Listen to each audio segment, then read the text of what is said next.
ઉલ્લેખનીય છે કે કારેલીબાગ આમ્રપાલી કોમ્પ્લેક્સ નજીક તાજેતરમાં જ હિટ એન્ડ રનની ઘટના બની હતી, જે સ્થળ ઉપર એક મહિલાનું કરુણ મોત નીપજ્યું હતું. આ ઉપરાંત નાના મોટા સહિત 3 થી 4 જણાને ગંભીર ઇજાઓ પહોંચી હતી. આ મામલે રક્ષિત ચોરસિયા વિરુદ્ધ કાયદેસરની કાર્યવાહી હાથ ધરવામાં આવી હતી, પરંતુ SLFના રિપોર્ટ શહેર કોંગ્રેસને નહીં મળવા અંગે શહેર કોંગ્રેસ પ્રમુખ અનેક આક્ષેપો કર્યા હતા. આ ઉપરાંત શહેરની ભૂખી કાંસની સફાઈ મુદ્દે પણ શહેર કોંગ્રેસમાં રોષ ફેલાયો છે. ભૂખી કાંસની તાત્કાલિક ધોરણે સફાઈ કરીને પહોળી કરવા સહિત કાંસ ઉપરના દબાણો તાત્કાલિક ધોરણે હટાવવા સહિતની યોગ્ય કાર્યવાહી થતી હોવાના આક્ષેપો સાથે શહેર કોંગ્રેસ પ્રમુખ ઋત્વિજ જોશીની આગેવાનીમાં જિલ્લા કલેક્ટરને આવેદનપત્ર આપવામાં આવ્યું હતું.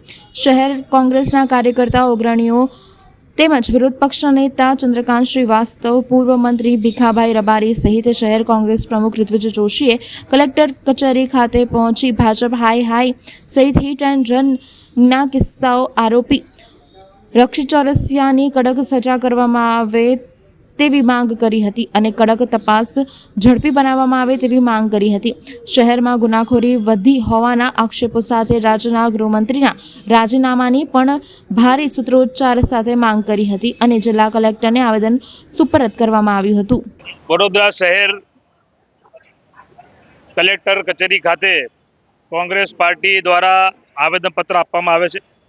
વડોદરા શહેરમાં જે મુદ્દા છે આપણે સૌ જાણીએ છીએ કે આજે જે ડ્રગ્સનું ચલણ અને દારૂનું વેપારીકરણ જે વડોદરા શહેરમાં દિવસે વધતું જાય છે, ત્યારે યુવાનોની કારકિર્દી બગડી રહી છે, ભવિષ્ય જોખમમાં છે.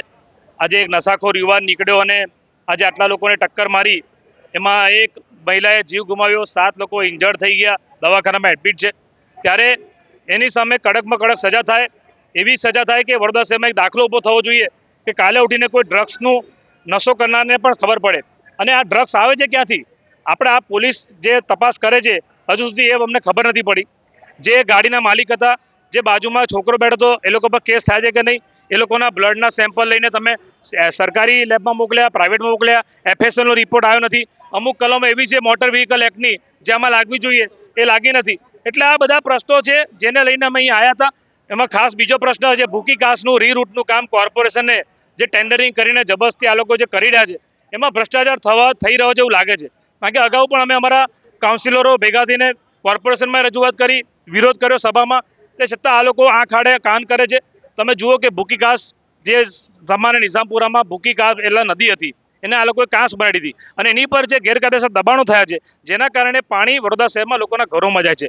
તો બુદ્ધિપૂર્વક આયોજન એવું કરવું જોઈએ કે આ પાણી ફરી વખત ના આવે. કારણ કે 3 દિવસ જે લોકો ઘરોમાં રહ્યા છે, 3 વાર ફ્લડ આવ્યા, લોકોને આર્થિક નુકસાન થયું. આ બધું જોયા છતાં પણ આ જે બીજેપીના સત્તાધીશો છે એ લોકોના પેટનું પાણી નથી હલતું. ત્યારે અમે આ બાબતે બહુ ચિંતિત છે અને અમે કાયદાકીય અને રોડ રસ્તા પર આંદોલન થકી બંને લડાઈ અમે લડવાના છે અને એ બાબતે કલેક્ટર સાહેબને અમે આવેદનપત્ર આપ્યું છે.